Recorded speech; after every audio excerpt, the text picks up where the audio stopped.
ناظرین جی پاکستان کے ساتھ میں خوش آمدید. میں ہوں حسن کمال. آج ہمارے ساتھ جو گیسٹ ہیں وہ پاکستان کے فارمر انٹیریئر منسٹر ہیں Aftab Sherpao Khan. Sir welcome to the programme. Thank you. Sir Pakistan میں جو انتہا پسندی ہے اور ٹیررزم ریلیٹڈ ایونٹس ہیں وہ بڑھتے جا رہے ہیں, کمپلیکس ہوتے جا رہے ہیں, اور جب بات کی جاتی ہے اس کے اوپر تو کوئی ایسا میجر ہمیں سامنے نہیں نظر آتا جس سے ہم یہ کہہ سکیں کہ اچھا اگر یہ سٹیپ لیں گے تو اس کی شدت میں کمی ہوگی. بات یہ ہوتی ہے کہ اچھا ہم نے سٹیپس لے لیے ہیں, اب ایسے واقعات نہیں ہوں گے. نیکسٹ ڈے 70-80 لوگ ہلاکت کا شکار ہو جاتے ہیں ایسے ہی انسیڈنٹ میں. کوئی کہتا ہے کہ جی یہ جو ایسی ایونٹس جو ہیں وہ پاکستانی نہیں ہیں, باہر کے لوگ کر رہے ہیں, لیکن جو آفیشیل سٹیٹمنٹس آتی ہیں وہ تو سوئسائڈ بامرز کی آتی ہیں. پبلک بھی کنفیوز ہے اس معاملے میں. آئی تھنک کہ کوئی ایک پرسپیکٹو ہی اس پہ ڈیولپ نہیں کیا جا رہا ہے. بہت سے لوگوں کا یہ خیال ہے کہ جی امریکہ کی جنگ ہے, ہم باہر نکل جائیں تو سارے مسئلے حل ہو جائیں گے. یہ ساری چیزیں سامنے رکھتے ہوئے آپ سچویشن کو کیسے دیکھ سکتے ہیں اور اس لعنت سے ہم کیسے نجات حاصل کر سکتے ہیں؟ شکریہ کمال صاحب. پہلے تو مبارکباد دیتا ہوں یہ پاکستان کو کہ پہلا ویب چینل ہے جو کہ شروع ہوا ہے, تو بڑی خوشی ہوئی ہے اس بات کی. یہ آپ نے جو سوال کیا ہے بڑا ایک لمبا سوال ہے. میں اس کو اس انداز سے دیکھتا ہوں کہ یہ سلسلہ جب سے ملیٹنسی شروع ہوئی ہے یہ اب سے نہیں ہے. جب سوویٹ انویژن ہوا اس وقت سے یہ سلسلہ شروع تھا. اس وقت ایک آئیڈیالوجی ان کو دی گئی تھی کہ جی سوویٹس وہاں پر آئے ہیں اور یہ جہاد ہے. وہ خیر ایک چیپٹر ہے, وہ کلوز ہو گیا. اس کے بعد وہ لوگ جو وہاں پر موجود تھے ٹرائبل ایریاز کے لوگ دوسرے, انہوں نے ہتھیار اٹھائی ہوئی تھی, کوئی کام نہیں تھا, ان کو ڈی موبلائز نہیں کیا گیا. I don't want to go into that history. یہ 9/11 کے بعد جو صورتحال سامنے پیش آئی اور ایک سٹانس ہم نے لیا, گو کہ ہمارے اس سے پہلے سپورٹ طالبان کو تھی افغانستان میں, اس میں کوئی شک نہیں ہے. یہ اب ایک سلسلہ چلتا جا رہا ہے, اور اگر کوئی یہ سمجھتا ہے کہ یہ ابھی اتنا جلدی ختم ہوگا, نہیں, یہ it is going to take time. اور یہ بڑا کمپلیکس ہو گیا ایشو. اس میں بڑے پلیئرز اس میں آ گئے ہیں. اگر القاعدہ کو دیکھیں تو القاعدہ کا نیکسس طالبان کے ساتھ ہے, طالبان کا نیکسس جہادی ملیٹنٹس کے ساتھ ہے. یہ سب ایک لحاظ سے اکٹھے بھی ہیں اور مختلف اپنے انڈیپینڈنٹ وہ آپریشنز بھی کر رہے ہیں. جو بنیادی بات یہ ہے کہ ایک تو یہ کہ حکومت کو جب تک اس کے اوپر آپ فوکس نہیں کریں, اس کی کمپریہنشن نہ ہو کہ بھئی یہ ہے کیا مسئلہ, تب تک اس کا حل تو آپ ڈھونڈ نہیں سکتے. آپ ایک بیماری کی وہ کریں گے کہ بھئی یہ کیا بیماری ہے تو اس کی مطابق ہی علاج کر سکیں گے. ابھی یہاں پر تو جو فیڈرل گورنمنٹ ہے تو وہ تو کہتے ہیں کہ جی ہم نے 3Ds کی پالیسی اپنا دی ہے. اور 3Ds کی کیا پالیسی ہے؟ دیکھو, ڈائلاگ, ڈیولپمنٹ, ڈیٹرنس. ڈائلاگ کیا, آپ نے کوئی طریقہ کار طے کیا؟ اگر ڈائلاگ بھی کرنا ہے کوئی طریقہ, اور کس سے کرنا ہے, کوئی طریقہ کار اس کے لیے کوئی فارمولیٹ کریں.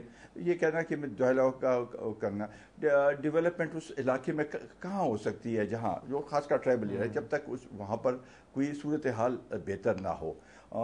صرف ایک ان کے پاس آپشن جو ڈیٹرنس کا ہے وہ بھی یہاں پر ایک میٹنگ ہوئی اور اس میں سب پولیٹیکل پارٹیز تھے. انہوں نے جب سوات کی صورتحال خراب ہوئی تو ان کو کہہ دیا گیا کہ آپریشن شروع کرے. آپریشن اس کا ایک حصہ ہے. ایک پورے ڈیٹرنس کی جب ہم بات کرتے ہیں اور آپ آپریشن کرتے ہیں تو یہ کانٹرڈکٹری ٹرمز نہیں ہیں؟ بالکل ہے, بالکل ہے.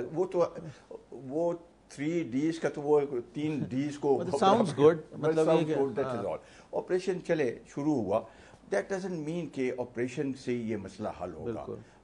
اس کے لیے ایک کمپریہنسو وہ چاہیے, کیونکہ آپریشن اس کا ایک حصہ ہے. اس کے ساتھ ساتھ آپ نے اور بھی کچھ کام کرنے ہیں, پولیٹیکل انیشیٹو بھی لینی ہے, ریہیبلیٹیشن کا ہے, ریکنسٹرکشن کا ہے. میں سوات کی مثال دیتا ہوں. سوات میں دیکھیں, یہ کہتے ہیں کہ سکسیس سٹوری ہے.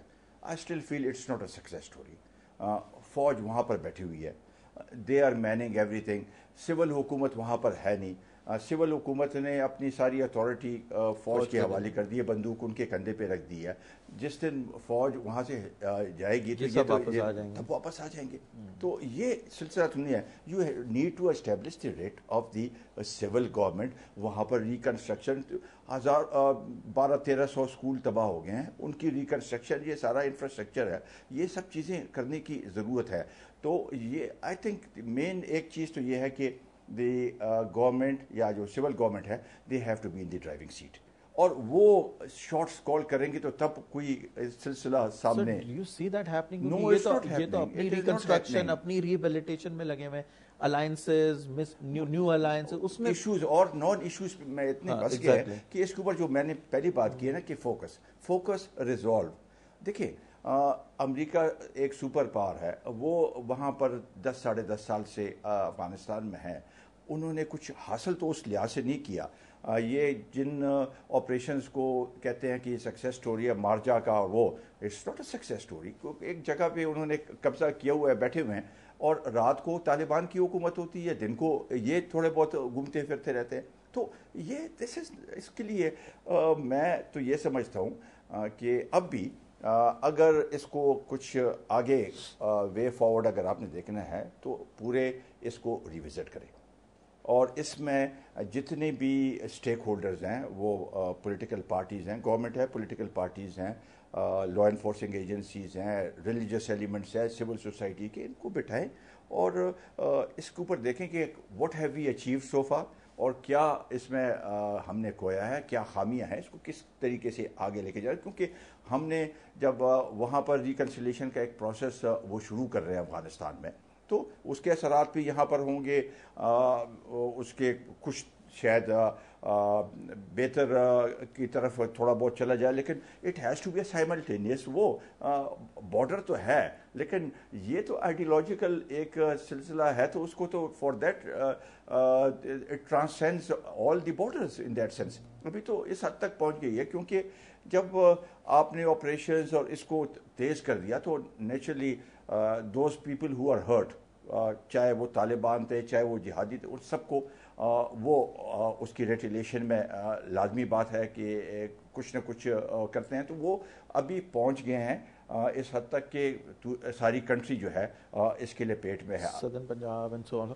सर, ये मुझे बताएं कि एक तो ये एस्पेक्ट है उसका, एक्सट्रीमिस्ट माइंडसेट पाकिस्तान में क्यों बन गया इतना? देखो, एक्सट्रीमिस्ट माइंडसेट अब से नहीं है, दैट आई एग्री कि हमारे यहाँ मतलब अगर वो फॉर्म थी पहले, वो सेक्टेरियन एक्सट्रीमिज्म था, वो इवॉल्व करते करते अब ये इस पे आ गया है कि इट्स एवरीवन फॉर देमसेल्व्स वाली बात होगी, एक जंगल रूल बन गया है। ऐसा है क्यों यहाँ पे? मतलब when you look at other Muslim countries, मतलब एशिया की अगर हम देख लें तो पाकिस्तान के बाद थिंग्स स्टार्ट रियली इम्प्रूविंग। मतलब you take Bangladesh, you take Indonesia which is twice the size of Pakistan, Malaysia है, they have done phenomenally well. और ठीक है, वहाँ पे भी रेडिकलिज्म थोड़ा है, बट ये कि they made phenomenal progress also. हमारे यहाँ ऐसा क्या है कि we set aside everything, we worry about कि वो टूनीजिया में क्या हो रहा है, अल्जीरिया में क्या हो रहा है, यहाँ 70 लोग मर जाते हैं पेशावर में, नोबडी इज रियली बॉदर्ड, वो आज चलता रहेगा, 1-2 घंटे के लिए चलता है, सैनिटाइज्ड हो गए हैं लोग। नहीं, ये बात सही है, लेकिन इसमें हमारे मुल्क में दूसरे एक स्पॉट तो है ना, यहाँ पर चला जा रहा है। आप एक मुल्क को में कोई एक्शन करते हैं, चाहे मैंने I go back to the Russian invasion, उस वक्त से एक डिस्टेबलाइजेशन प्रोसेस तो शुरू हुई है ना, माइंड सेट तो बने हैं ना। उस वक्त जैसे मैंने कहा कि एक आइडियोलॉजिकल, यहाँ से अमेरिका भी कहते थे कि ये जिहाद है, अभी इट्स रिवर्स। उनके पास जो भी है, जो उलमाए कराम है, जो भी हैं, मौलवी हैं, वो सब कहते हैं देखो ये क्या हो रहा है, उन्होंने अफगानिस्तान में वो क्या। अफगानिस्तान और पाकिस्तान का तो एक लाइकनेस तो है ना, एक चीज़, ये सिलसिला तो जॉइंटली है, एक उसमें वो नहीं है, तो वो उसकी असरात ज़रूर हैं। अभी हमारे पास क्या है, मुझे बताएं कि क्या कोई आइडियोलॉजी है इस लिहाज से कि इसको काउंटर करने के लिए? वो तो ये कहते हैं कि जब उस वक़्त रूस था तो ये जिहाद था, और अब अमेरिका आ गया तो ये जिहाद नहीं है। तो we got involve in so many things, ये तालिबान के साथ और ये सारा सिलसिले में इतने इन्वॉल्व हो गए, جب امریکہ لاسٹ الیکشنز میں جب رزلٹ آیا تو انہوں نے کہا کہ ہم نے ایکسٹریمزم کو